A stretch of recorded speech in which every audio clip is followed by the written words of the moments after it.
In early 1959, a group of experienced hikers decided to embark on an expedition into the Ural Mountains, located in the remote regions of the Soviet Union. The group consisted of 9 people accustomed to the harsh nature of Siberia. But this expedition would be their last journey. Investigations were conducted, photographs and diaries were examined. However, more than half a century later, this event remains unsolved. This event went down in history under this name, the Dyatlov Pass incident. On the morning of January 23, 1959, a group of 10 skiers and hikers boarded their train and set off towards the Ural Mountains. The group consisted of 8 men and 2 women. The leader of the group was Igor Dyatlov, a young engineering student. As the train traveled deep into the Siberian taiga, one of the group wrote the following sentence in his diary: "What awaits us on this journey? Will we experience something new?" The group used many different modes of transportation to continue their journey. First a bus, then a truck, then a sled, and finally, they continued on foot. On January 28th, one of the team members, Yuri Yudin, fell ill. Therefore, he had to return. This decision would save his life, because from that moment on, the team continued their journey as a group of 9. These photos were the last moments his friends saw him. On February 1st, the group reached an area the local Mansi people call Death Mountain. Later that day, they climbed the mountainside and decided to set up camp just a few hundred meters below the summit. The last images captured on camera were from that night. The final entry in the diary was, "The sound of the wind and the absence of any human settlements for hundreds of kilometers. Camping here is truly incredible." But that night, something went terribly wrong. A few weeks later, their families began to worry because no one from the team had returned. After much discussion, a search team was formed. On February 26, 1959, the team finally reached the campsite. But what they saw, it was absolutely horrifying. The tent was partially collapsed. It was covered with a thin layer of snow. All the equipment was inside, but something was very strange. The tent had been cut from the inside with a knife, so the hikers had fled the tent in panic. The search team found 9 pairs of footprints leading from the tent into the forest. The tracks disappeared after half a kilometer. At the edge of the forest, under a large cedar tree, there was a campfire, and next to it, 2 frozen bodies, Yuri Doroshenko and Yuri Krivonishenko. They had almost no clothes on. That night, the temperature was -30 degrees. The bodies of the other hikers were found weeks later.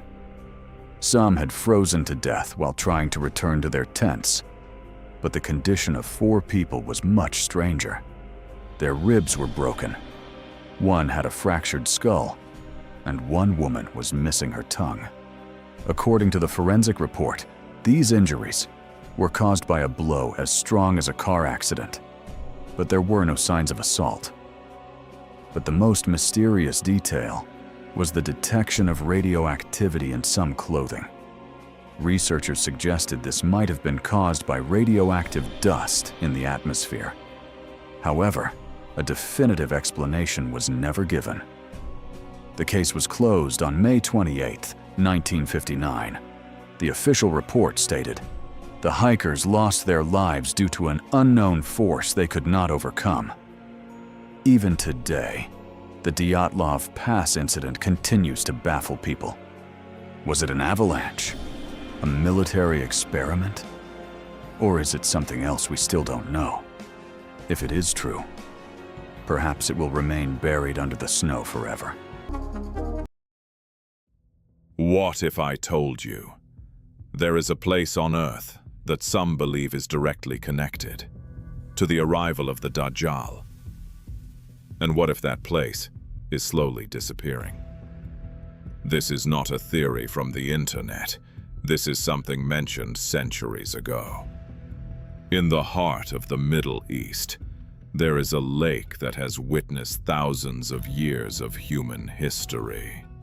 Its name is the Tiberias Lake, a place sacred to millions, but now surrounded by a growing mystery.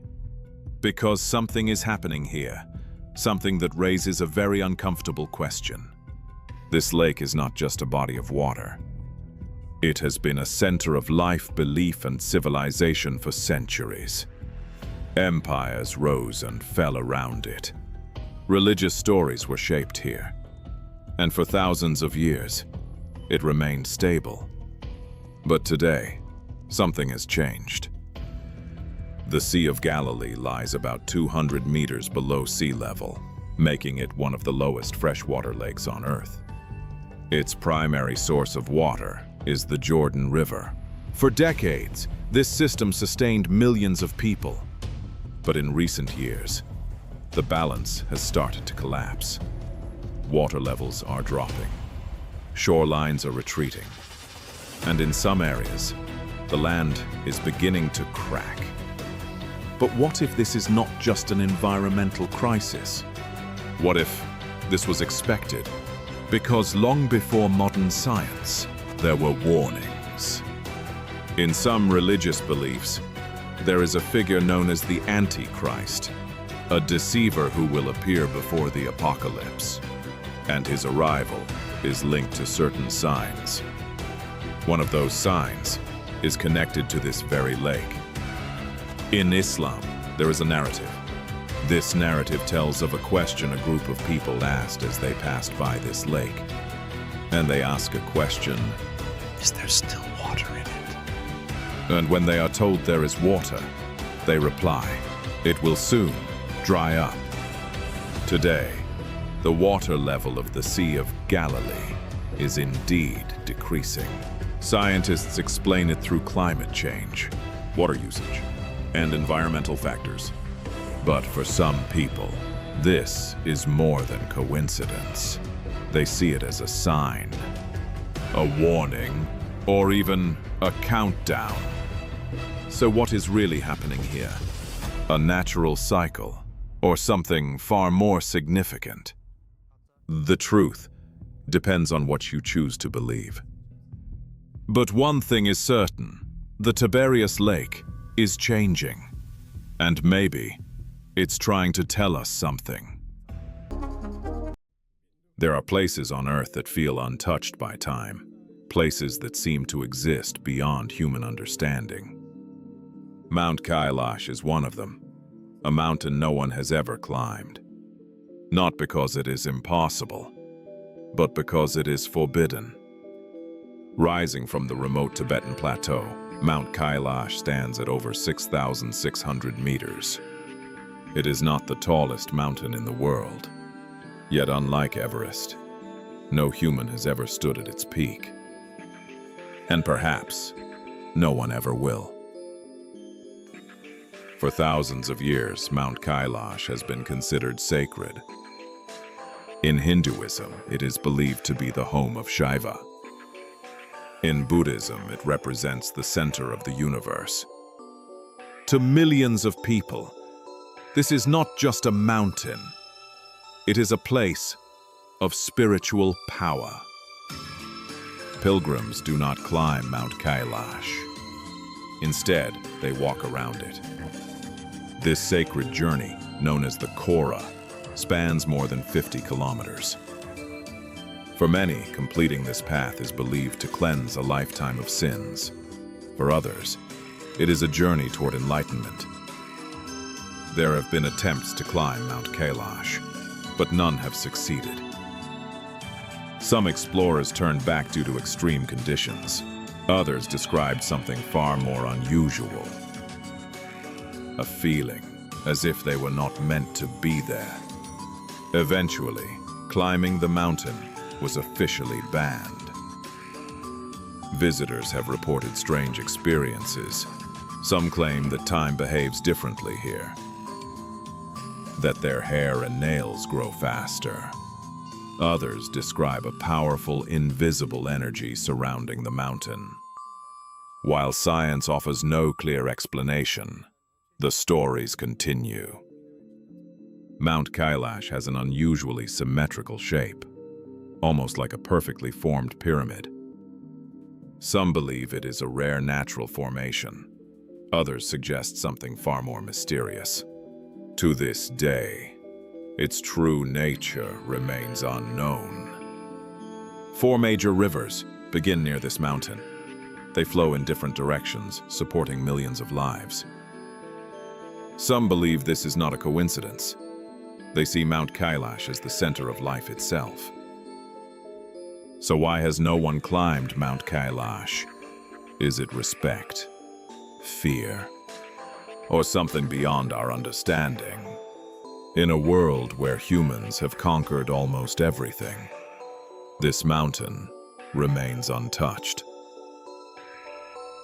Perhaps some places are not meant to be conquered.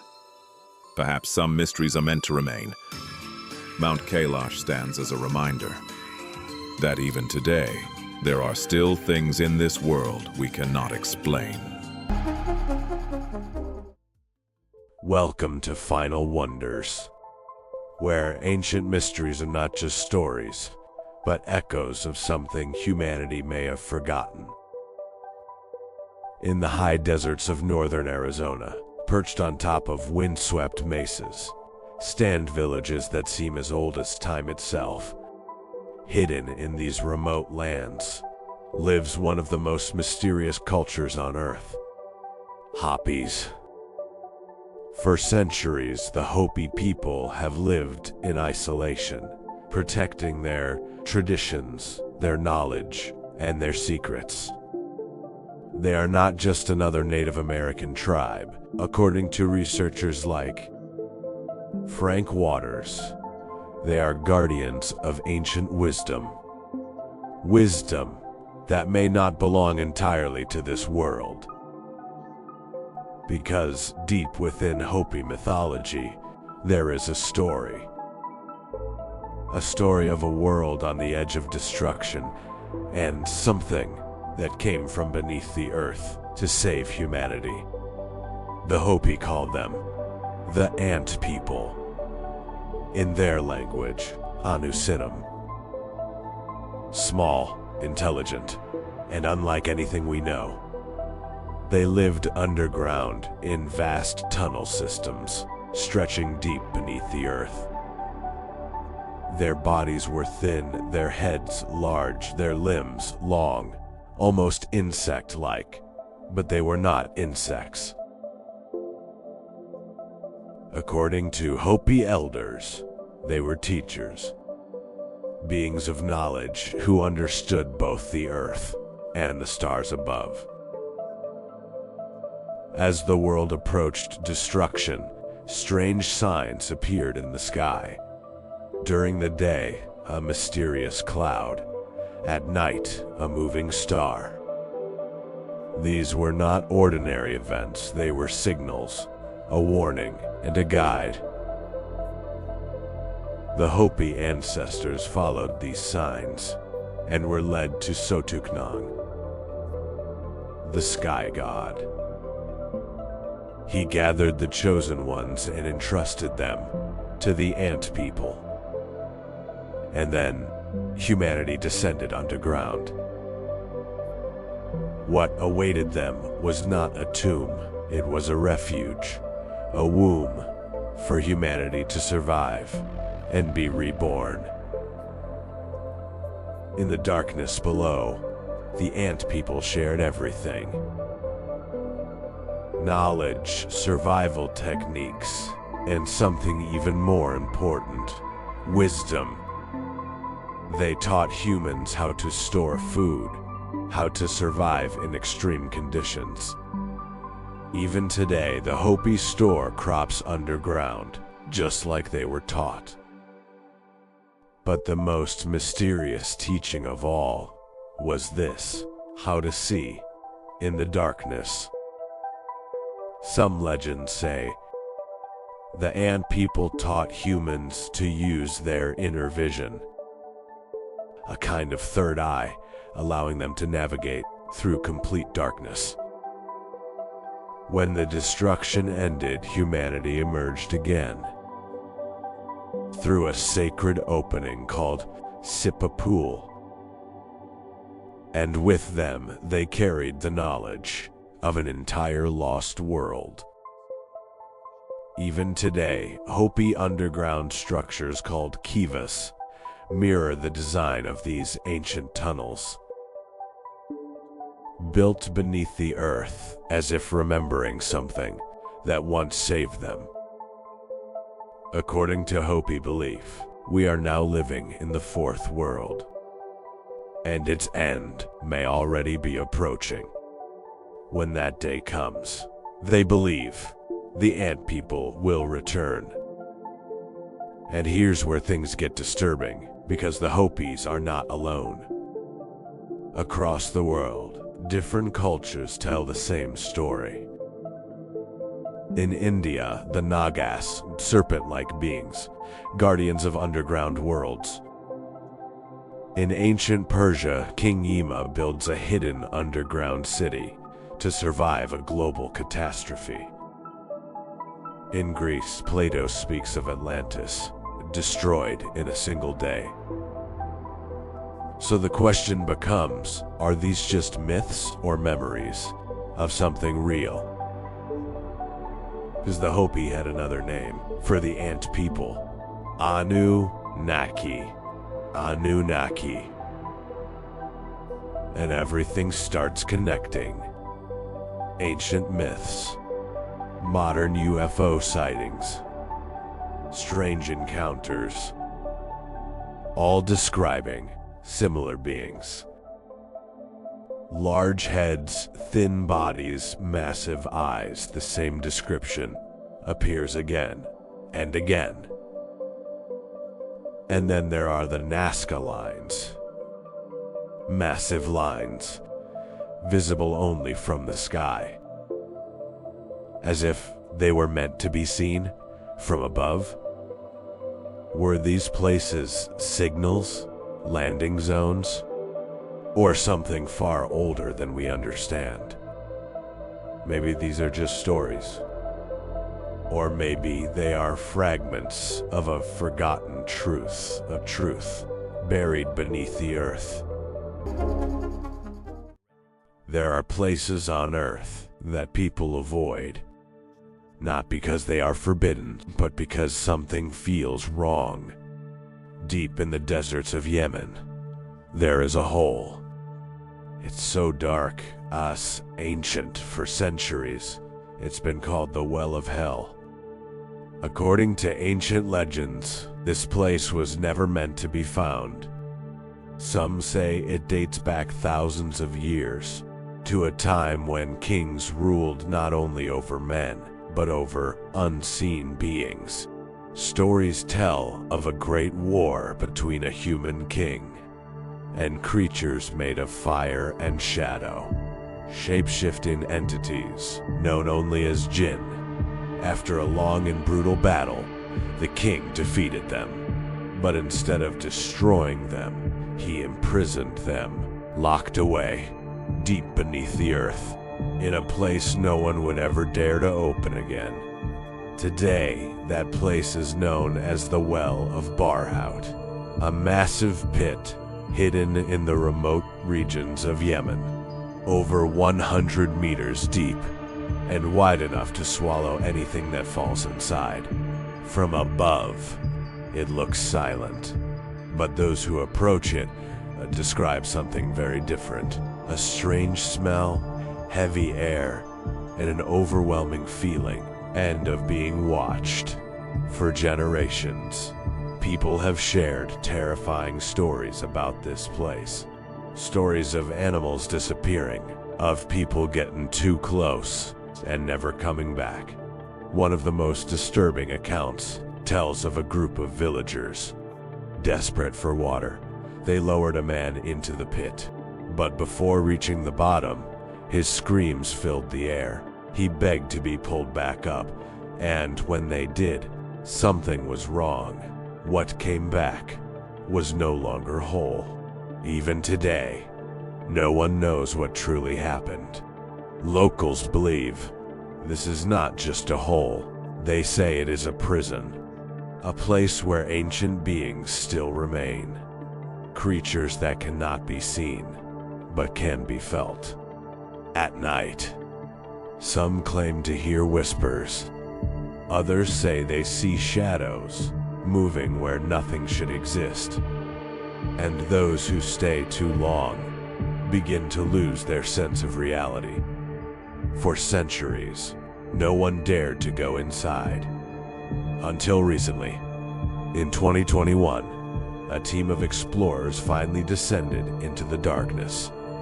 For the first time in history, humans reached the bottom. What they found was not what people expected. No demons, no supernatural entities, but something equally unsettling.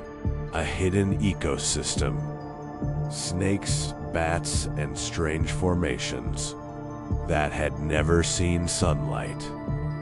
As scientists studied the site, a new theory emerged. The Well of Barhout may not be a prison, but a geological formation created by ancient volcanic activity. Toxic gases rising from deep underground could explain everything. The strange smells, the hallucinations, the fear, even the stories. Because when the human brain is exposed to these gases, it begins to distort reality. So what is the truth?